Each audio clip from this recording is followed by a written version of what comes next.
Hello students, हम मनु श्रीवास्तव स्वागत करते हैं आपका सिलेक्शन धाम पर। और जैसा कि आपको पता है कि ये हमारा जीरो टू हीरो बैच है और बिल्कुल जो जो टॉपिक हम लोग कंप्लीट कर चुके हैं अपने पार्ट्स ऑफ स्पीच के, जैसे लास्ट टाइम हमने एडजेक्टिव किया था, तो अब उसको पढ़ने के बाद आपको ग्रामर में कोई प्रॉब्लम नहीं आएगी। आप बिल्कुल गर्दा उड़ा के आने वाले हैं। जी हाँ, आप पेपर को फोड़ देंगे, तबाह कर देंगे कि भाई कौन सा डाउट आ रहा है, कौन सा एरर आप मुझे दे रहे हो, कौन सा फिलअप मुझे दे रहे हो। देखे तो देखो, मैं सब कुछ सॉल्ट आउट कर दूंगा। इसलिए हम हमेशा बोलते हैं कि अगर आप सिलेक्शन नाम पर हैं तो 100% है कि पेपर में आप बहुत अच्छा स्कोर करेंगे। तो इसलिए वीडियो को ज्यादा से ज्यादा लाइक करें, शेयर करें और उनके साथ जरूर शेयर करें जिन्हें वाकई में इसकी जरूरत है। तो बस आज हम लोग पढ़ने वाले हैं वर्ब। जी हाँ, क्या पढ़ने वाले हैं? वर्ब। और आप देख सकते हैं भाई, कंप्लीट कंसेप्ट तो है। वर्ब क्या होती है? V1, V2, V3, V4, V5। अब इनमें कोई भी दिक्कत नहीं होगी और जो सिली मिस्टेक्स आप करते हैं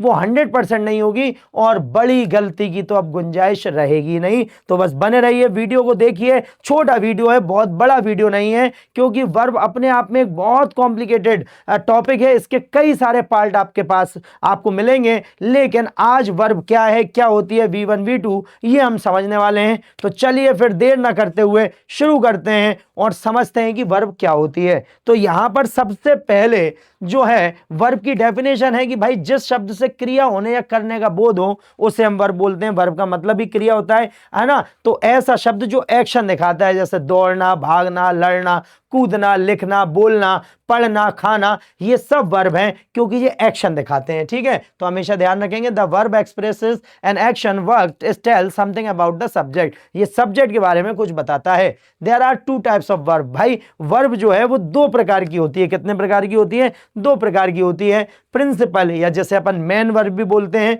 और ऑक्सिलरी जिसे हम हेल्पिंग वर्ब या सहायक क्रिया भी बोलते हैं। तो भाई मुख्य क्रिया प्रिंसिपल मेन वर्ब और ऑक्सिलरी वर्ब जिसे हम सहायक क्रिया हेल्पिंग वर्ब बोलते हैं। तो प्रिंसिपल वर्ब के कई सारे नाम हैं, जैसे principal verb, main verb, lexical verb, ordinary verb. इसी को हम बोलते हैं मुख्य क्रिया। जी हाँ, मुख्य क्रिया हमारी होती है। क्यों? क्योंकि इसी के द्वारा वाक्य को एक सेंस मिलता है, एक मीनिंग मिलता है। इसे किसी की जरूरत नहीं होती, ये अपने आप में इंडिपेंडेंट होती है और इसे कोई भी मतलब ये किसी की सहायता की इसे आवश्यकता नहीं होती है। तो इसे आप ध्यान रखेंगे। This verb gives a sense to the sentence. तो भाई ये किसी भी वाक्य को एक अर्थ दे देती है, एक सेंस दे देती है, या वर्ब वाक्य का अर्थ स्पष्ट करती है। जैसे ही कुक्स फूड, तो वो खाना बनाता है, पकाता है। आई प्ले क्रिकेट, मैं क्रिकेट खेलता हूं। अब अगर इसमें से कुक्स या प्ले हटा दिया जाए तो वाक्य का अर्थ नहीं निकलेगा, ही फूड और आई क्रिकेट। तो देखिए अर्थ का अनर्थ हो जाएगा अगर मेन वर्ब का प्रयोग नहीं किया गया है। तो बस आप इस बात का ध्यान रखें कि भाई मेन वर्ब जो है वो हमेशा हमेशा अपना अर्थ खुद में स्पष्ट करती है, उसे किसी की कोई जरूरत नहीं होती है। तो मेन वर्ब, इसे आप हमेशा नोट करके रखें कि इसे अपने अर्थ के लिए किसी और की सहायता की जरूरत नहीं होती है। उसके बाद है जो भी हम टेंस का प्रयोग करते हैं। देखिए ध्यान रखिए, हम आने वाले समय में टेंस पढ़ाएंगे और यकीन मानिए, गारंटी देते हैं कि इसके बाद ना तो आपने इससे पहले ऐसे टेंस पढ़े होंगे, ना आप उसके बाद ऐसे टेंस पढ़ेंगे, आपको टेंस में कभी कोई प्रॉब्लम होगी ही नहीं। तो यहां पर हम ध्यान रखेंगे कि भाई टेंस जो है वो मेन वर्ब के द्वारा ही पहचाना जाता है। जी हाँ, किसके द्वारा पहचाना जाता है? मेन वर्ब के द्वारा, क्योंकि टेंस जो है वो उसे बताने के लिए हमें मेन वर्ब को मॉडिफाई करना पड़ता है और वो मॉडिफिकेशन ही है, उसी से हम पहचान लेते हैं कि टेंस कौन सा है। जैसे यहां पर आई कॉल्ड यू ट्वाइस, मैंने तुम्हें 2 बार कॉल किया था। अब कॉल V1 होती है, कॉल्ड V2 होती है, V2 आती है पास्ट सिंपल टेंस में। तो कौन सा टेंस हो गया? Past simple, I called you. ऐसे ही she runs fast, present simple है, वो तेज दौड़ती है। ऐसे ही हम लगाते हैं प्रेजेंट सिंपल टेंस में वर्ब को सिंगुलर के साथ बनाने के लिए। तो यहां पर हम ध्यान रखें सॉरी, कि ये प्रेजेंट सिंपल टेंस हो गया। तो देखिए ना तो कोई हेल्पिंग वर्ब थी इनमें, ना कोई सब्जेक्ट स्पेशल था। तो बस ध्यान रखेंगे कि वर्ब ही है जिसके द्वारा हम टेंस को पहचान पाते हैं। ठीक है, it is also of two types. तो भाई प्रिंसिपल मेन वर्ब या लेक्सिकल वर्ब, मुख्य क्रिया, वो भी 2 प्रकार की होती है। कितने प्रकार की होती है? 2 प्रकार की होती है। जैसे सॉरी, तो सबसे पहली होती है ट्रांजिटिव वर्ब। जी हाँ, कौन सी होती है? Transitive verb. आपको यहां पर दिख रही होगी ट्रांजिटिव वर्ब क्या होती है। भाई ट्रांजिटिव वर्ब वो वर्ब होती है जो अपने बाद एक ऑब्जेक्ट लेती है। जैसे हम लोग शुरू से पढ़ते आए हैं कि हमेशा जो एक वर्ब होगी उसके लिए सबसे पहले सब्जेक्ट होगा, सब्जेक्ट के बाद वर्ब और वर्ब के बाद ऑब्जेक्ट। जी हाँ, यही हमारा स्ट्रक्चर होता है, यही हमारा पूरा सेंटेंस होता है।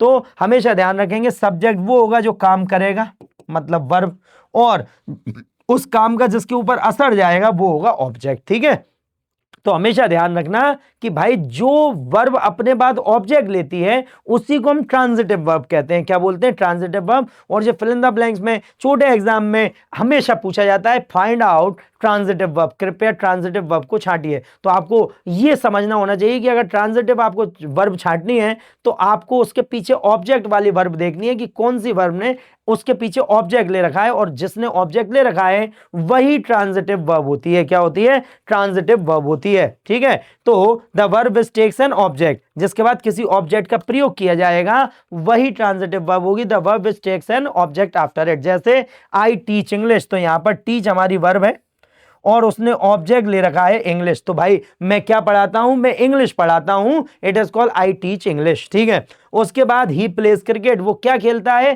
क्रिकेट खेलता है। तो यहां पर ऑब्जेक्ट है क्रिकेट, क्योंकि वो प्लेस के तुरंत बाद आ रहा है। तो इसलिए आप ध्यान रखेंगे कि ऐसी वर्ब जो अपने बाद ऑब्जेक्ट लेने वाली है वही कहलाती है ट्रांजिटिव वर्ब। क्या कहलाती है? Transitive verb. अब हमेशा ध्यान रखना, कभी भी क्वेश्चन आए कि आपसे पूछा जाए कि please find out transitive verb, तो आप तुरंत निगाह चलाइए कि देखिए किस किस वर्ब ने अपने पीछे ऑब्जेक्ट ले रखा है, वही ट्रांजिटिव वर्ब हो जाएंगी। ठीक है, चलिए आगे बढ़ते हैं। तो ये इसका फर्स्ट टाइप है कि भाई ट्रांजिटिव वर्ब होती है मेन वर्ब, और उसके बाद दूसरी जो मेन वर्ब को हमने बांटा है वो है इनट्रांजिटिव वर्ब में। किसमें होती है? इनट्रांजिटिव वर्ब में। इनट्रांजिटिव वर्ब क्या होती है? भाई ऐसी वर्ब जो अपने बाद कोई भी ऑब्जेक्ट नहीं लेती। जी हाँ, उससे ऑब्जेक्ट से कोई मतलब नहीं है, वो खुद संतुष्ट है, उसे कोई मतलब नहीं है कि मेरे बाद कोई आ रहा है या नहीं आ रहा है। तो यहां पर हम ध्यान रखेंगे, जैसे किसी ने हमसे पूछा भाई क्या करते हैं आप, तो हम बोलेंगे आई टीच, मैं पढ़ाता हूं। अब वहां पर हमने बोला था आई टीच इंग्लिश, तो वो थी ट्रांजिटिव वर्ब, और यहां पर हमने बोला है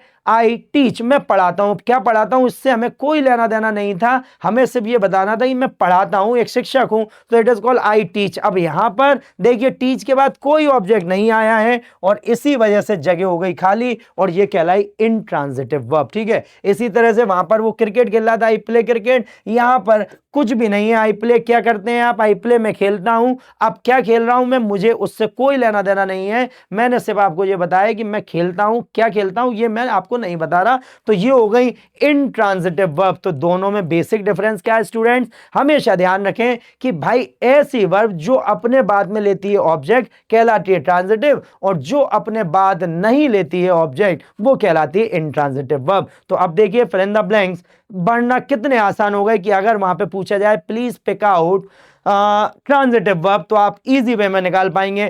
please pick out intransitive verb, तो आप आराम से उसका प्रयोग कर पाएंगे। ठीक है, तो अभी तो हमेशा हम बोलते हैं भाई अगर आपको आगे बढ़ना है तो सिलेक्शन नाम पर पढ़ना है, ये हमेशा ध्यान रखें। टैगलाइन है कि अगर आगे बढ़ना है तो सिलेक्शन नाम पर पढ़ना है। यहां पर जो कंसेप्ट आपको क्लियर करवाए जाएंगे, आप ध्यान रखिए कि ये वो कंसेप्ट हैं जिससे हमेशा 90% स्टूडेंट परेशान रहते हैं, बहुत लंबे समय तक परेशान रहते हैं। लेकिन अगर आप पूरा वीडियो ध्यान से देखते हैं तो 100% है कि आप उसके बाद जब उसका रिवीजन करेंगे तो आपको कोई भी दिक्कत नहीं रहेगी। ठीक है, चलिए अब बात आती है कि भाई मेन वर्ब जो होता है वो टेंस के अकॉर्डिंग अपना रूप बदलती है। तभी तो हमने आपको बताया कि भाई टेंस जब भी आएगा तो उसकी पहचान होगी मेन वर्ब से, और मेन वर्ब अपनी पहचान कैसे बताएगी? अपना फॉर्म चेंज कर लेगी। यही काबिलियत होती है कि भाई मेन वर्ब जो है वो अपना फॉर्म चेंज कर लेती है। क्या कर लेती है? रूप बदल लेती है according to tense, according to condition. तो इसलिए मेन वर्ब के कई रूप होते हैं। अब ध्यान रखना, आपने अभी तक जो पढ़ा होगा उसमें आप पढ़ लेते हैं V1, ठीक है, उसमें आप पढ़ लेते हैं V2, उसमें आप पढ़ लेते हैं V3, यहां तक पढ़ लेते हैं। लेकिन यहां पर देखिए हमने आपको एक V4 भी बताई है और हमने आपको एक V5 भी बताई है। ठीक है, अब ध्यान रखना क्योंकि अब आपको कभी भी ऐसे यूज नहीं आएंगे कि please use V1, please use V2, नहीं नहीं नहीं, ये आपको नाम देंगे कि please use present participle form of verb. अब प्रेजेंट पार्टिसिपल क्या है आता था लेकिन नाम ही नहीं पता था, तो यही तो हम कहते हैं बेसिक्स होना सबसे ज्यादा जरूरी है, क्योंकि आप पास होंगे, टॉपर बनेंगे, आपके बेसिक्स अगर क्लियर होंगे। तो यहां पर हम ध्यान रखें कि भाई जो प्रेजेंट है, जैसे हम V1 के नाम से जानते हैं, वो है, उससे बोलते हैं प्रेजेंट। क्या बोलते हैं? प्रेजेंट। तो V1 का क्या नाम है? प्रेजेंट। अब अगर आ रहा है प्रेजेंट फॉर्म ऑफ वर्ब तो आप समझ जाइए V1 की बात हो रही है, ठीक है। उसके बाद पास्ट, V2 को हम बोलते हैं पास्ट फॉर्म ऑफ वर्ब। जैसे गो V1 था, वेंट उसकी सेकंड फॉर्म हो गई तो वेंट हो गई वो, ठीक है, पास्ट हो गया। उसके बाद जो थर्ड फॉर्म होती है, जैसे हम V3 बोलते हैं, उसे बोलते हैं पास्ट पार्टिसिपल। क्या बोलते हैं? पास्ट पार्टिसिपल, जो बहुत ज्यादा पूछी जाती है। प्लीज यूज या पिक आउट पास्ट पार्टिसिपल। तो आपको पता होना चाहिए कि ये थर्ड फॉर्म निकालने की बात कर रहे हैं, पास्ट पार्टिसिपल का मतलब थर्ड फॉर्म, तो गॉन कहलाएगी। उसके बाद है प्रेजेंट पार्टिसिपल। तो भाई प्रेजेंट पार्टिसिपल क्या है? It is called V4। जी हां, ऐसी वर्ब जिसके अंत में ING जोड़ दिया जाता है उसे हम बोलते हैं प्रेजेंट पार्टिसिपल, और ये कहलाती है V4। अब बताइए आपको क्या पता था कि वाकई में V4 होती भी है या नहीं, और उसका अगर पता भी था तो क्या नाम पता था? प्रेजेंट पार्टिसिपल उसे बोलते हैं, तो इट इज कॉल्ड गोइंग। और उसके बाद होती है एक प्रेजेंट, ये बिल्कुल यही वाली प्रेजेंट है, बस क्योंकि इसके अंत में हम V1 में एस या ES जोड़ देते हैं तो इसी को हम बोलते हैं V5। जी हाँ, प्रेजेंट सिंपल में इसका यूज होता है। जैसे ही गोज टू स्कूल, तो अब जो गोज है वो है हमारी क्या? V5, अर्थात प्रेजेंट का सेकंड जो यूज कर रहे हैं हम V1 के अकॉर्डिंग, है ना, तो उसमें एस या ES लगाकर हम V5 का निर्माण करते हैं, जो प्रेजेंट सिंपल में ही आती है। तो एक तरह से प्रेजेंट और प्रेजेंट एक ही बात है, बस एस या ES का अंतर है। ध्यान रखेंगे दोनों का प्रयोग प्रेजेंट सिंपल टेंस में होता है, तो ध्यान रखेंगे। इसलिए हमने वहां पे बोला था कि भाई अब कोई भी डाउट नहीं रहेगा, क्या होती है V1, क्या होती है V2, क्या होती है V3, क्या होती है V4 और क्या होती है V5। अब हमेशा के लिए झंझट खत्म। ठीक, चलिए आगे बढ़ते हैं फिर। और कोई भी डाउट आए कमेंट बॉक्स में दीजिए, हम तुरंत के तुरंत आपको रिप्लाई करेंगे। बहुत जल्द ऐसा होगा कि आपको एक अलग से लाइव क्लास भी मिला करेगी, जिसमें आपके जो डाउट्स हैं वो ऑन एट ए स्पॉट हम उसे बिल्कुल सॉर्ट आउट किया करेंगे। बस आप लोगों का साथ बना रहे, ऐसे ही प्यार बना रहे, तो 100% की एक दिन लाइव क्लासेस अपनी बिल्कुल फ्री चालू होंगी। आपको कोई भी पैसा खर्च करने की जरूरत नहीं पड़ेगी। ठीक है, चलिए अब बढ़ते हैं आगे। तो ध्यान रखें भाई, बहुत सारी जो वर्ब्स हैं ये बहुत कंफ्यूजिंग होती हैं। जी हाँ, क्या होती हैं? कंफ्यूजिंग। एक मिनट दीजिएगा हमें। जी हाँ, तो अब हम ध्यान रखेंगे कि बहुत सारी वर्ब जो रहती है ये कंफ्यूजिंग होती हैं। कैसी होती हैं? कंफ्यूजिंग होती हैं, और इन्हीं में एग्जामिनर आपसे सिली मिस्टेक करवा लेते हैं। उन्हें पता होता है कि भाई कहां पर आप पकड़े जाएंगे, लेकिन अब क्योंकि आप हैं सिलेक्शन नाम पर, तो आप बिल्कुल नहीं पकड़े जाएंगे। आप पढ़ रहे मनु सर से तो आप 100% हैं, आप पकड़े नहीं जाएंगे, आप सीधे सिलेक्ट किए जाएंगे। तो यहां पर हम ध्यान रखें कि भाई बियर, अब देखिए दो बियर हैं, यहां पर स्पेलिंग भी एक जैसी है, प्रोनाउंसिएशन भी एक जैसा है, उच्चारण भी एक जैसा है, लेकिन दोनों का अर्थ अलग अलग है। यहीं से दिक्कत होगी। तो ध्यान रखिए, बियर का मतलब सहना होता है। पहला क्या होता है? सहना। तो इसका सेकंड फॉर्म बोर होता है और थर्ड फॉर्म होता है बॉर्न। ठीक है, so I have borne many difficulties in my life. मैंने अपने जीवन में कई सारी परेशानियां सही हैं, तो BORNE। ठीक है, उसके बाद बियर का मतलब होता है जन्म देना। तो यहां पर बोर तो सेकंड बिल्कुल सही है, लेकिन जो हम लोग कहते हैं आई वॉज बॉर्न ऑन 15 अप्रैल, मेरा जन्म 15 अप्रैल को हुआ था, तो इट इज कॉल्ड बॉर्न होगा वो। इसलिए हम बोलते हैं अकबर वॉज बॉर्न इन 1542। तो भाई अकबर का जन्म जो है वो 1542 में हुआ था, तो यहां पर अपन ध्यान रखेंगे बॉर्न। अब क्या करेंगे, एग्जामिनर आपको पलट देंगे, जैसे अकबर वॉज बॉर्न, तो ये बॉर्न वाली स्पेलिंग दे देंगे, और आई हैव बॉर्न मैनी डिफिकल्टीज, तो ये वाला बॉर्न दे देंगे। और इसी तरीके से आपको कंफ्यूजन क्रिएट किया जाएगा, क्योंकि आप पेपर में प्रेशर में होते हैं, बहुत ज्यादा आपको गति चाहिए होती है, एक्यूरेसी चाहिए होती है। लेकिन मेरे दोस्तों, मेरे भाइयों, मेरी बहनों, मेरे प्यारे प्यारे बच्चों, ध्यान रखना कि भाई एक्यूरेसी अगर आ जाएगी तो स्पीड धीरे धीरे अपने आप बढ़ जाएगी। सबसे पहले काम कीजिए एक्यूरेसी पे। एक्यूरेसी आ जाएगी तो धीरे धीरे स्पीड अपने आप बढ़ेगी। लेकिन अगर आप सोचेंगे कि आप पहले स्पीड बढ़ाएं तो फिर आपको नेगेटिव मार्किंग का सामना करना पड़ेगा। तो इसलिए भाई एक्यूरेसी बढ़ाओ, स्पीड अपने आप बढ़ेगी प्रैक्टिस से। ठीक है। है। उसके बाद है, ठीक है, तो यहां पर है वाइंड, वाइंड का मतलब होता है समाप्त करना, तो इट इज कॉल्ड वाउंड और वाउंड, ठीक है। जैसे he has wound up his shop, उसने अपनी दुकान बंद कर दी है, परमानेंट खत्म कर दी है। और एक है वूंड, ठीक है, तो यहां पर वुंड और यहां पर वुंड, ये है सेकंड फॉर्म वाइंड का और ये है फर्स्ट फॉर्म, इसका नाम ही है वुंड, इसका प्रोनाउंसिएशन ही वुंड, इसका मतलब होता है घायल होना, घायल करना, तो वुंडेड हो जाएगा और वुंडेड हो जाएगा, ठीक है।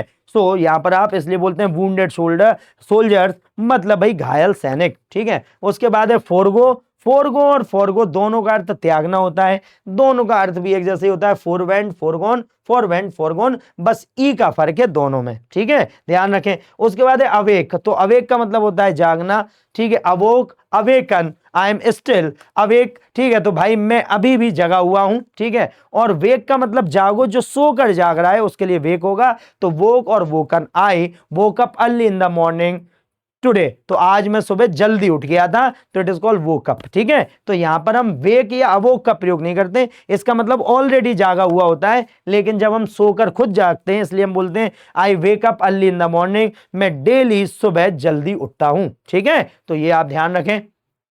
चलिए उसके बाद है लाई, तो यहां पर हम ध्यान रखेंगे लाई का अर्थ होता है, पहले लाई का देखिए स्पेलिंग एक जैसी है, तो एक का अर्थ होता है झूठ बोलना, तो यहां पर लाइड और लाइड V1 और V3 है। उसके बाद लाई, लाई का मतलब सोना होता है, ठीक है, सो ले और लेन, ठीक है, सोना। और उसके बाद ले का मतलब रखना या बिछाना, ठीक है, जैसे रोड लेट डाउन की जाती है, आप बेड शीट लेट कर देते हो, तो इट इज कॉल्ड सोना या बिछाना, है ना, तो बिछाने के लिए ये आएगा, तो लेड और लेड, तो the government has laid down a new road, तो गवर्नमेंट ने एक नई सड़क को बिछाया है, डाला गया है, तो इट इज कॉल्ड लेड का प्रयोग होगा सो, है ना, बिछाने के लिए या रखने के लिए, जो नीचे रखी जाएगी उसका स्पर्श धरती से हो रहा होगा या किसी भी चीज से हो रहा होगा, जो किसी के ऊपर बिछाई जाएगी उसी के होगा लेट का प्रयोग करेंगे, अर्थात ले का यूज करेंगे। तो लाई का मतलब झूठ बोलना, एक और लाई का मतलब सोना होता है, ठीक है। और जैसे ही लैन ऑन द बेड, तो वो मतलब he has lain on the bed, तो वो भाई पलंग पर सो गया है, ठीक है, तो इसे आप ध्यान रखेंगे। चलिए उसके बाद है हैंग, ये सबसे ज्यादा कंफ्यूजिंग क्रिएट करता है। हैंग का मतलब एक का होता है फांसी देना, क्या होता है, फांसी देना, तो हैंग का मतलब जैसे ही वॉज हैंग्ड, उसे फांसी दे दी गई, तो हैंग्ड और हैंग्ड। और एक हैंग का मतलब होता है लटकाना, जैसे घरों में हैंगर होते हैं ना जिसमें हम अपने कपड़े टांगते हैं, तो हैंगर मतलब लटकाना, लटकाने वाला जो आपका यंत्र होगा उसे हम बोलेंगे हैंगर। तो हैंगर, तो हंग और हंग, तो यहां पर हम ध्यान रखेंगे, जैसे आई हैव हंग माई क्लॉथ्स, तो मैंने अपने कपड़े टांग दिए हैं, लेकिन अगर हमने बोला I have hanged my cloth, तो इसका मतलब हो गया मैंने अपने कपड़ों को फांसी दे दी है, और ऐसा तो पॉसिबल नहीं है। या फिर आपको सेंटेंस आएगा द जज ऑर्डर्ड, है ना, या फिर द क्रिमिनल वॉज हंग, तो भाई कैदी को टांग दिया गया, तो हंग नहीं होगा, उसे सुखाने के लिए नहीं टांगा गया है, द क्रिमिनल वॉज हैंग्ड होगा क्योंकि उसे फांसी दी गई है। तो बस इसी तरीके से आपको कंफ्यूजन क्रिएट होता है, ठीक है, तो ध्यान रखेंगे। तो अगर आप यहां पर देखें, जैसे हम बताएं द क्रिमिनल वॉज, अगर हंग आ गया तो गलत हो गया, क्योंकि हंग आता है कपड़े सुखाने के लिए, किसके लिए आता है, कपड़े सुखाने के लिए, तो कैदी को सुखाया थोड़ी जाएगा, कैदी को टांगा थोड़ी जाएगा, कैदी को फांसी दी जाएगी, तो इसलिए यहां पर ये हंग हो जाएगा गलत। इसकी जगह क्या लगाना पड़ेगा हमें, हमें लगाना पड़ेगा हैंग्ड, क्या लगाना पड़ेगा, हैंग्ड, कि भाई जो दोषी है, मुजरिम है, क्रिमिनल है, उसे फांसी दे दी गई है, ठीक है। और अगर आपने बोला आई हैव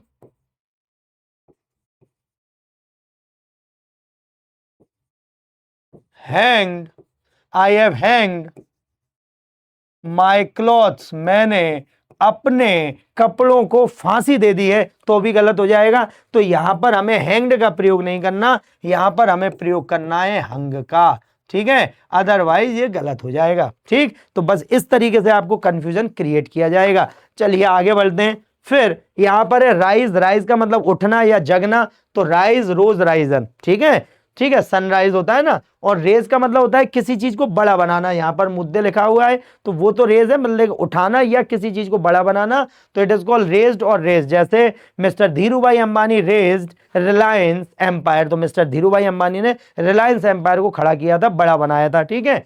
उसके बाद है एराइज, एराइज का मतलब भी उठना होता है, तो एराउज और एराइजन होगा, ठीक है, जगना या उठना, उदय होना। और राउज, राउज का मतलब होता है फीलिंग्स के लिए, ठीक है, किसी चीज को उत्तेजित करना, जगा देना, तो राउज और, ठीक है, तो राउज, राउज्ड और राउज्ड, ठीक है, ही राउज्ड माय फीलिंग, उसने मेरी फीलिंग जो है उन्हें भड़का दिया, तो इट इज कॉल्ड राउज्ड हो जाएगा वो, ठीक। चलिए आगे बढ़ते हैं। तो देखिए मजा आ रहा है ना, हमने आपसे बोला था ना कि यदि आपको आगे बढ़ना है तो 100% है, आपको सिलेक्शन नाम पर ही पढ़ना है, बिल्कुल फ्री पढ़िए, टाइम निकालिए, अच्छे नोट्स बनाइए, और बस ध्यान रखिए कि जो लोग पूरी क्लास लेते हैं उन्हीं को पूरा फल मिलता है। अगर आप शॉर्ट्स के चक्कर में कि भाई आपको 1 मिनट में पूरे टेंस हो जाए, ऐसा कभी नहीं होगा, ये सिर्फ एक भेड़ चाल है, इससे कभी किसी का भला नहीं होगा। हमेशा ध्यान रखना, पूरी क्लास आपको लेनी पड़ेगी, एक एक बेसिक वैल्यू उसकी समझनी पड़ेगी, तभी जाके हमारा भला होगा, तभी जाके हम ऑफिसर बन पाएंगे। आप अच्छा खुद सोचिए, क्या कोई केवल रील देख देख के ऑफिसर बन सकता है? पॉसिबल नहीं है। रील किसी चीज को दोहराने के लिए अच्छा है, लेकिन समझने के लिए तो अच्छी नहीं है, ध्यान रखिएगा, ठीक है। चलिए, तो अब आता है बाइंड, तो बाइंड का मतलब बांधना होता है, तो बाउंड और बाउंड, इसी तरह बाउंड भी दिया हुआ है एक, ठीक है, तो यहां पर बाइंड का सेकंड फॉर्म बाउंड है, लेकिन यहां पर फर्स्ट फॉर्म ही बाउंड है। तो बाउंड का मतलब होता है किसी चीज को निश्चित रूप से करना, मजबूरी में करना, तो I was bounded to do it, मैं मजबूर किया गया था ये करने के लिए, तो इसका हो जाएगा बाउंडेड और बाउंडेड, ठीक।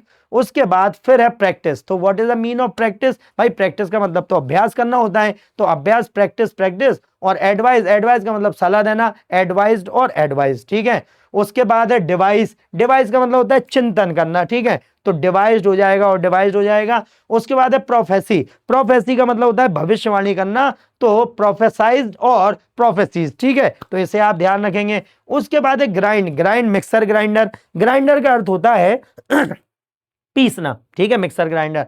तो ग्राउंड और ग्राउंड, तो I have ground all the spices, मैंने सारे मसाले पीस दिए हैं, तो ग्राउंड हो जाएगा, ठीक है।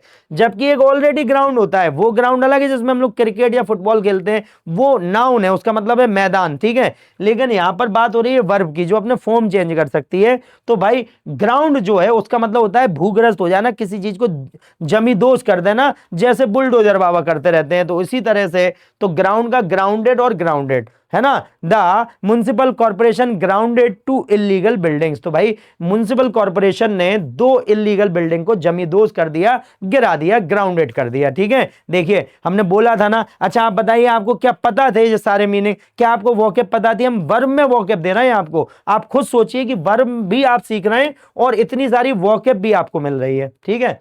उसके बाद है स्विंग, स्विंग का मतलब झूलना होता है, तो स्वंग और स्वंग हो जाएगा।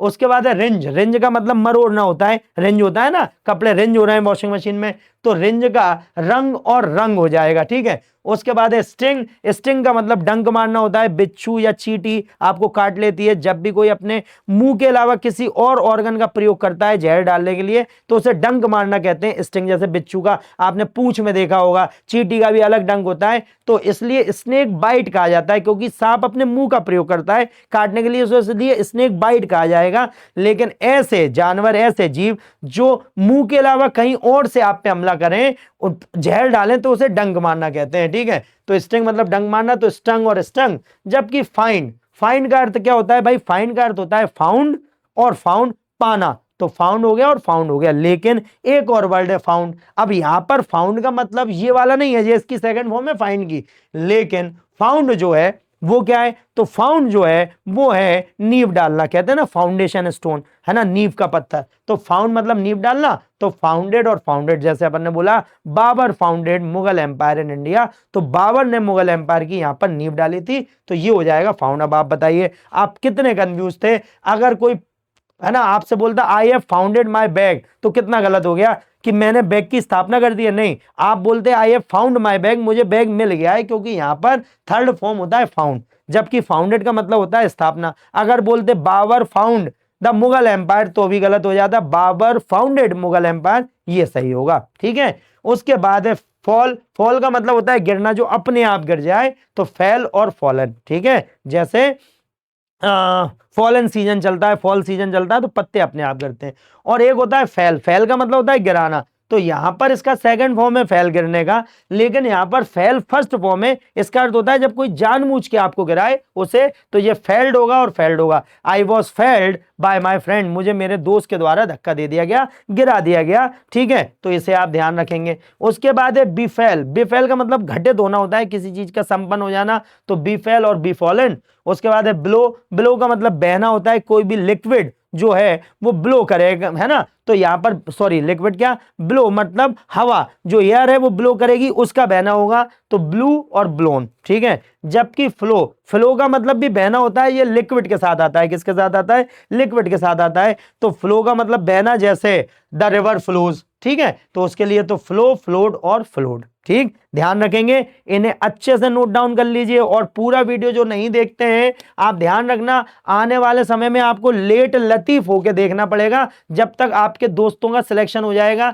इसलिए वीडियो को प्रॉपर देखिए, आपको बहुत सारी नई बातें इसमें मिलेंगी और आप बिल्कुल 100% है पास हो जाएंगे। उसके बाद है फ्लाई। फ्लाई का मतलब उड़ना होता है। ठीक है, तो फ्लू हो जाएगा, फ्लोन हो जाएगा। उसके बाद है स्ट्राइक। स्ट्राइक का मतलब होता है चोट मारना, जैसे अपन हथौड़ी से कील ठोक देते हैं, स्ट्राइक कर देते हैं उसे, तो स्ट्रक और स्ट्रक हो जाएगा। ठीक है, जबकि एक होता है stick. So what is the mean of stick? Stick का मतलब चिपकाना होता है। फेवी स्टिक आती है ना, फेवी स्टिक जिससे चुटकी में चिपकाए, वही फेविक्विक वाली फेवी स्टिक। तो चिपकाना, स्टक और स्टक इसे बोलते हैं। ठीक है, उसके बाद है सी। सी का मतलब देखना होता है, तो इसकी सेकंड फॉर्म सो होती है, थर्ड फॉर्म सीन होती है। आई हैव सीन धुरंधर, मैंने धुरंधर देख ली है। I saw you last night, मैंने तुम्हें पिछली रात देखा था। ठीक है, अब एक सो ऑलरेडी है यहाँ पर, तो ये तो हो गया देखने वाला सो, ये हो गया कौन सा सो? काटने वाला सो। जी हाँ, ये SW सो मतलब काटना। तो आप ध्यान रखना, सो का मतलब काटना होता है, तो सो, सॉड और सॉड। ठीक है, the in new road project many trees will be sawed. ठीक है, तो भैया कई सारे पेड़ों को काटा जाएगा नए रोड प्रोजेक्ट में, तो सॉड मतलब काटना। ठीक है, इसे आप ध्यान रखें। उसके बाद है फ्ली। फ्ली का मतलब भाग जाना, दूर भाग जाना, उसके लिए फ्ली आता है, तो ये आ जाएगा फ्लेड और fled. The criminals fled away, है ना, तो द क्रिमिनल्स फ्लेड हो जाएगा, भाई क्या हो गए? क्रिमिनल भाग गए हैं। उसके बाद है अफेक्ट। अफेक्ट का मतलब प्रभाव डालना होता है, तो अफेक्टेड और अफेक्टेड। ठीक है, अफेक्टेड और अफेक्टेड। जबकि इफेक्ट, इफेक्ट का मतलब प्रभाव पड़ना होता है। कहते हैं ना too much use of mobile will effect your eyes, तो भैया बहुत ज्यादा मोबाइल का प्रयोग करोगे तो आंखों पर प्रभाव डाला जाएगा, तो इफेक्ट और इफेक्टेड। ठीक है, उसके बाद है rend. So what is the mean of rend? Rend का मतलब होता है किसी चीज को उखाड़ के फेंकना। ठीक है, तो इसका सेकंड फॉर्म रेंड होगा, थर्ड फॉर्म भी रेंड होगा। I have rend all the illegal business, मैंने सारे इलीगल बिजनेस जो है वो उखाड़ फेंके हैं। ठीक है, उसके बाद है रेंट। रेंट का मतलब किराया होता है। आप में से बहुत से लोग अपने घरों से दूर आकर शहरों में लाइब्रेरी में पढ़ रहे हैं, कितनी मेहनत कर रहे हैं, और आप खुद सोचिए कि अगर आप सही से ना पढ़ें तो फिर क्या मतलब है वहां पर रहने का। मम्मी पापा बड़ी मुश्किल से आप लोगों के लिए पैसे का अरेंजमेंट करते हैं, उनकी आंखों में सपने होते हैं कि भाई बच्चा अगर जा रहा है शहर, लाइब्रेरी जा रहा है, कोचिंग ज्वाइन कर रहा है, तो वो कुछ ना कुछ बन के आएगा। और अगर आप मक्कारी दे रहे हैं तो 100% है कि भाई मम्मी पापा से झूठ बोलना, उनका दिल दुखाना, भले वो डायरेक्टली हो या इनडायरेक्टली हो, प्रत्यक्ष हो या अप्रत्यक्ष हो, इससे बड़ा गुनाह, इससे बड़ा पाप कोई सा नहीं होता। इसलिए पढ़ाई कीजिए, पढ़ाई खुद से ईमानदारी से कीजिए। मम्मी पापा तो भोले होते हैं, वो आप पे भरोसा करते हैं। आप बोलेंगे पापा पढ़ाई तो की थी लेकिन मैं निकल नहीं पाया, तो वो मान लेंगे बेटा कोई बात नहीं, तुम चिंता मत करो, सब सही हो जाएगा। लेकिन आप कैसे अपने आप से झूठ बोलेंगे? आप कैसे अपने आंखों से आंखें मिलाएंगे कि आपने मेहनत नहीं की थी? तो इस बात को हमेशा ध्यान रखें, पढ़ाई कीजिए, दम लगाइए और मम्मी पापा का सपना पूरा कर दीजिए। ठीक है, तो रेंट किराए पर देना, तो रेंटेड और rented. I have rented my old house, मैंने अपना पुराना घर जो है वो क्या दे दिया? किराए पर दे दिया। उसके बाद है फिर कुछ ऐसे वर्ब हैं जिनके दो पास्ट पार्टिसिपल होते हैं। जी हां, मतलब दो थर्ड फॉर्म होती हैं, लेकिन एक थर्ड फॉर्म तो होती है जो क्रिया बताती है, एक थर्ड फॉर्म बताती है विशेषता। जी हां, ये एडजेक्टिव की तरह कार्य करती है। अब एडजेक्टिव क्या होते हैं, तो इसके लिए आप प्लेलिस्ट में पीछे जाइए, वहां पर एडजेक्टिव के दोनों वीडियोस आपको मिल जाएंगे। तो आप ध्यान रखें कि भाई एडजेक्टिव क्या होते हैं? एडजेक्टिव होते हैं जो नाउन और प्रोनाउन की विशेषता बताते हैं। तो इसमें एक जो V1 है, मतलब एक जो V3 है, वो तो जो अभी अपन पढ़ते आ रहे हैं वैसी है, क्रिया बताएगी। ठीक है, लेकिन एक जो V3 सेकंड है वो विशेषता बताएगी। कैसे देखते हैं, देखिए बाइंड का मतलब होता है बांधना, क्या होता है, बांधना। तो I have bound my dog, मैंने अपने कुत्ते को बांध दिया है, ठीक है। आई बाउंड माई डॉग, मैंने अपने कुत्ते को बांधा था, ठीक है। तो बाइंड, बाउंड, बाउंड, लेकिन कुत्ता ऑलरेडी बंधा हुआ है, तो फिर उसे कैसे बताओगे? अब बंधा हुआ कुत्ता विशेषता हो गई, इसलिए पास्ट पार्टिसिपल सेकंड एक एडजेक्टिव की तरह काम करता है। कैसे काम करता है? एक एडजेक्टिव की तरह, इसलिए यहां पर हो गया बाउंडन। तो प्लीज डोंट, है ना, अनलीश द बाउंडन डॉग, कृपया बने हुए कुत्ते को मत खोलना। तो यहां पर कुत्ता बना हुआ है, ये उसकी विशेषता है, ठीक है। तो अब आप ऐसे नहीं बोल सकते आई हैव बाउंडन माई डॉग, ये गलत हो गया, क्योंकि बाउंडन कभी भी क्रिया नहीं है, वो हमेशा एडजेक्टिव की तरह काम करेगा। हाँ, आप ये बोलें I have bound my dog, मैंने अपने कुत्ते को बांध दिया है, तो ये सही होगा। इसलिए आप ध्यान रखें, इन दोनों में फर्क होता है, ये क्रिया का काम नहीं करती, ये विशेषता बताने का काम करती है, ठीक है। ऐसे ही ड्रिंक, ड्रिंक का मतलब पीना, ड्रिंक का मतलब पिया था, ड्रंक मतलब पी चुका हूं, लेकिन ड्रंकन मतलब ऑलरेडी जो नशे में है। I found a drunken man, मुझे एक पिया हुआ आदमी मिला था, I found a drunk man, ये गलत हो जाएगा। उसके बाद श्रिंक, श्रिंक का मतलब निचुड़ा हुआ, ठीक है, श्रिंक करते हैं ना कपड़ों को, तो श्रैंक और श्रंक, लेकिन कपड़े ऑलरेडी निचुड़े हुए हैं, तो it is called shrunken cloth. जी हाँ, I have hung all the shrunken cloth, मैंने सारे निचड़े हुए कपड़ों को सूखने डाल दिया है, टांग दिया है, ठीक है। उसके बाद है सिंक, सिंक का मतलब डूबना, तो सैंक और संक नॉन लिविंग जो होते हैं ऑब्जेक्ट, वो सिंक करते हैं हमेशा, जैसे हमारे किचन में भी सिंक होती है, क्योंकि उसमें हम बर्तन धोते हैं, ठीक है। तो संकन का मतलब डूबा हुआ, जैसे संकन टाइटैनिक, डूबा हुआ टाइटैनिक, ठीक है। The government official found sunken boat, तो भाई गवर्नमेंट ऑफिशियल को डूबी हुई बोट मिल गई है, ओके। उसके बाद है मेल्ट, मेल्ट का मतलब पिघला, तो मेल्टेड, मेल्टेड, और मोल्टन का मतलब पिघला हुआ, मोल्टन गोल्ड पिघला हुआ सोना, मोल्टन आइस पिघली हुई बर्फ, ठीक है। उसके बाद है शीर, शीर का मतलब होता है कुतरा हुआ, कटा हुआ, तो शील्ड, शील्ड और शॉर्न जो होगा वो आपके लिए होगा, ठीक है। एक मिनट, ये सही जरा कर लीजिए आप,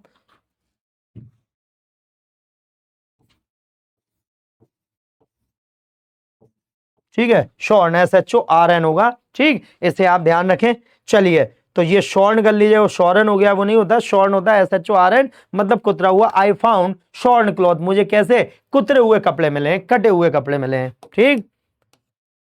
चलिए, उसके बाद है फिर ग्रेव, ग्रेव का मतलब होता है खोदना, तो ग्रेव्ड, ग्रेव्ड और ग्रोवन मतलब खुदा हुआ, तो आई सो ग्रोवन फील्ड, मुझे खुदी हुई खेत देखा या मैदान देखा, ठीक है। उसके बाद क्लीफ, क्लीफ का मतलब चटका हुआ, जैसे हमारे घर में दीवारें चटक जाती हैं, तो it is called cleave, clove, cleft, ठीक है, थर्ड फॉर्म। लेकिन क्लोवन का मतलब चटका हुआ, टूटा हुआ, जैसे the mason is going to repair cloven wall, ठीक है। तो भैया कैसी, चटकी हुई दीवार की वो मरम्मत कर रहा है, ठीक है। उसके बाद सीध, सीध का मतलब उत्तेजित होता है, ठीक है। तो सीध, सीध, और सॉडन का मतलब ऑलरेडी जो उत्तेजित है, सॉडन पब्लिक, उत्तेजित भीड़, ठीक है। उसके बाद स्ट्राइक, स्ट्राइक का मतलब वही चोट मारना, हमने आपको बताया था, तो स्ट्रक, स्ट्रक, और ऑलरेडी कील जब दीवार में ठुक चुकी है, तो उसे हम बोलेंगे स्ट्राइकर नेल, क्या बोलेंगे, स्ट्राइकर, ठुकी हुई नील, ठीक है। Please give me the pliers, I want to, है ना, take out the striker nail, मुझे कृपया प्लास दीजिए, मुझे कील बाहर निकालनी है दीवार से, ठीक है।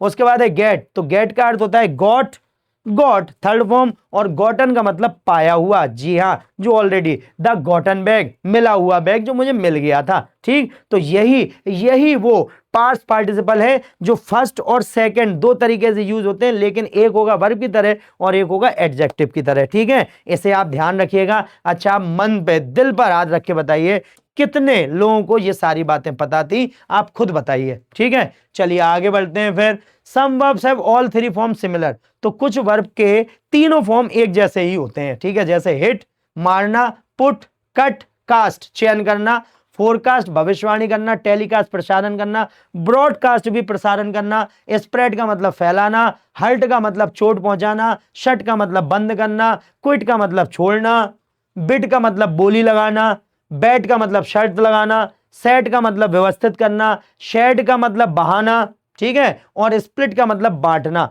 ये सब तीनों फॉर्म एक जैसे ही होते हैं, जैसे आपको एग्जाम में दे दिया जाएगा,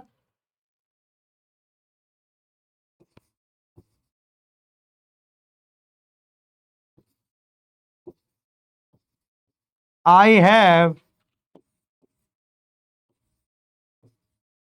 स्प्रेडेड द न्यूज, मैंने खबर फैला दी है। तो स्प्रेड का मतलब क्या, फैलाना। अब आपको दिया उनने स्प्रेडेड, आपको सही भी लगेगा भाई हैज हैव के साथ थर्ड फॉर्म आती है, लेकिन आप भूल गए कि भाई स्प्रेड तीनों फॉर्म में एक जैसी होती है, स्प्रेड, स्प्रेड और स्प्रेड। तो इसलिए यहां पर ये गलती हो जाएगी, आपको सही करना पड़ेगा स्प्रेड। ठीक है, इसे आप ध्यान रखें। चलिए आगे बढ़ते हैं। फिर है ऑक्सिलरीज वर्ब। तो भैया ये हो गई हमारी मेन वर्ब पूरी। अब हम आते हैं सहायक क्रिया पे, किस पे आते हैं, सहायक क्रिया पे, ऑक्सिलरीज। क्योंकि हमने आपको बताया था कि भाई एक मेन वर्ब होती है, एक ऑक्सिलरी सहायक क्रिया होती है। तो सहायक क्रिया क्या होती है, सहायक क्रिया होती है सहायक क्रिया मतलब मेन वर्ब की सहायता करने वाली। इसका खुद का कोई अर्थ नहीं होगा जब तक इसके साथ मेन वर्ब नहीं होगी, इसका खुद का कोई मतलब नहीं होता, कोई अस्तित्व नहीं होता। मेन वर्ब अगर इसके साथ है तो ये काम की है, अगर मेन वर्ब का प्रयोग इसके साथ नहीं किया जा रहा तो फिर ये किसी काम की नहीं है। ठीक है, तो यह मुख्य क्रिया की सहायता करती है, इनका स्वयं का कोई अर्थ नहीं होता, इन्हें अपने अर्थ को समझाने के लिए मुख्य क्रिया की आवश्यकता होती है। जैसे Ram is writing a letter. अब अगर राम इज अ लेटर तो इसका ये तो गलती हो जाएगा, तो भाई मेन वर्ब की जरूरत है, राम पत्र लिख रहा है, they have won the match, तो यहां पर उन्होंने मैच जीत लिया है, तो वॉन की जरूरत हमें है। और I did not call you, मैंने तुम्हें कॉल नहीं किया था, यहां पर डिड नॉट नहीं होगा तो मतलब कॉल नहीं होगा तो डिड नॉट का कोई भी मतलब नहीं निकलेगा। ठीक है, तो इसे बोलते हैं हेल्पिंग वर्ब। अब हेल्पिंग वर्ब को क्या है कि हम दो भागों में बांट लेते हैं, किसमें बांट लेते हैं, दो भागों में। जैसे प्राइमरी ऑक्सिलरीज, तो प्राइमरी मतलब प्राथमिक जो हेल्पिंग वर्ब है, सहायक क्रियाएं, वो क्या है, तो do, does, did, is, am, are, was, were, has, have, had, ये कहलाती है प्राइमरी ऑक्सिलरीज। क्या कहलाती है, प्राइमरी।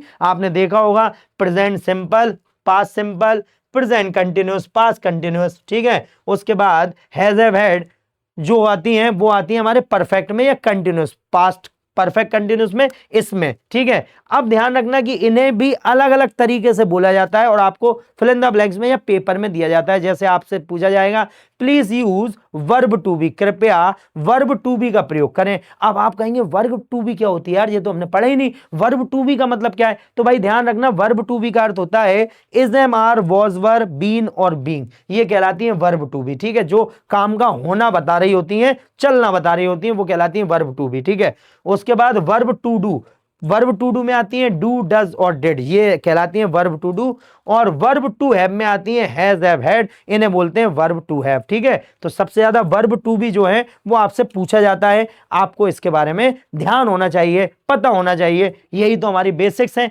इन्हीं से हमें नंबर मिलते हैं। उसके बाद है मॉडल ऑक्सिलरीज, जो एक प्राइमरी, दूसरी है मॉडल। अब मॉडल ऑक्सिलरीज क्या होती है, इसे देखें तो भाई यह भी एक सहायक क्रिया है, लेकिन इनका प्रयोग किसी विशेष उद्देश्य के लिए किया जाता है। तो किसके लिए किया जाता है, किसी विशेष उद्देश्य के लिए इनका प्रयोग किया जाता है मॉडल ऑक्सिलरीज। ठीक है ये बिल्कुल सहायक क्रिया, क्योंकि बिना मेन वर्ब के इनका भी अर्थ नहीं निकलेगा, इसी को अपन बोलेंगे मॉडल ऑक्सिलरीज। ठीक है, तो may, might, must, can, could, will, shall, would, should, ought to, used to, dare और need, ये सब कहलाती है मॉडल ऑक्सिलरीज। आप चिंता मत कीजिए, एक एक का अर्थ, एक एक के यूजेस हम आपको बताएंगे, आप बिल्कुल चिंता मत कीजिए, ये हमारी गारंटी। हमने आपसे बोला है ना कि यदि हमसे हमारा पूरा सिलेबस करने के बाद यदि आप फेल हो जाएं, आपको कुछ ना आए, तो हम पढ़ाना छोड़ देंगे। ठीक है, तो ये ध्यान रखें। तो डेयर, नीड या यूज्ड टू को मार्जिनल सेमी मॉडल ऑक्सिलरीज कहते हैं। ठीक है, डेयर, नीड और यूज टू को सेमी मार्जिनल या डिफेक्टिव वर्ब कहते हैं। ऐसा क्यों है, क्योंकि भाई इनका प्रयोग हम मॉडल की तरह भी कर सकते हैं और मेन वर्ब की तरह भी कर सकते हैं। कैसे कर सकते हैं मेन वर्ब, वो कैसे होगा ये हम आपको बताएंगे जब हम मॉडल्स पढ़ेंगे। क्या पढ़ेंगे, मॉडल्स पढ़ेंगे। ठीक है, तो यहां पर हम ध्यान रखेंगे, ये होती है मॉडल ऑक्सिलरीज। क्या होती है, मॉडल ऑक्सिलरीज। जैसे यहां पर हम देखें, मॉडल वह सहायक क्रिया है जो विशेष उद्देश्य के लिए प्रयोग की जाती है। इनके बाद हमेशा एक मुख्य क्रिया आती है। क्या आती है, मुख्य क्रिया। जैसे सब्जेक्ट, फिर मॉडल, कोई सी भी मॉडल जो हमने 13 बताई आपको, उसके बाद हमेशा V1 और फिर ऑब्जेक्ट। जैसे I can lift the bag, मैं बैग उठा सकता हूं या उठा सकती हूं, या शी में फिनिश हर वर्क, वो अपना काम खत्म कर सकती है, मैंने उसे आज्ञा दे दी है। तो ये होती है हमारी मॉडल्स। अब मॉडल्स अपने आप में पूरा का पूरा एक चैप्टर है, जिसे हम पढ़ेंगे अगले वीडियो में। तो आज हमने पढ़ी वर्ब क्या होती है, V1 क्या होती है, V2 क्या होती है, V3 क्या होती है, V4 और क्या होती है V5। प्रिंसिपल वर्ब क्या होती है, ऑक्सिलरीज वर्ब क्या होती है, ऑक्सिलरीज में मॉडल क्या होती हैं, ये सारे कंफ्यूजन आज हमने आपके दूर कर दिए और आपको बता दिया कि क्वेश्चन किस तरीके से आपके पेपर में पूछे जाएंगे। तो आप इसे बिल्कुल पढ़ लीजिए। कल आपको मॉडल्स का एक वीडियो मिलेगा जिसमें हम पूरी 13 मॉडल्स के कितने यूज होते हैं, कैसे फिल इन द ब्लैंक्स में या कैसे एरर में पूछे जाएंगे, वो सारे के सारे बताएंगे विद प्रैक्टिस। तो बस मिलते हैं नेक्स्ट वीडियो में। अपना ध्यान रखिए। ध्यान रखना, जीवन बहुत कीमती है, लेकिन जीवन कीमती तभी है जब हम उसे कीमती बनाएं। अगर हम पैदा हुए, क्योंकि पैदा होना हमारे हाथ में नहीं है, लेकिन हम मर भी गए ऐसे ही बिना कुछ करे, बिना कुछ अचीव किए, हमने अपना जीवन ऐसे ही काट दिया, तो फिर हमारा इंसान होना व्यर्थ है। हमें अपनी शर्तों से जीना है, हमने जो ठाना है वो हमें पाना है। इसलिए मेहनत कीजिए, बढ़ते रहिए, पढ़ते रहिए, सिलेक्शन नाम पर बने रहिए। मिलते हैं अपने नेक्स्ट वीडियो में। जय हिंद, जय भारत।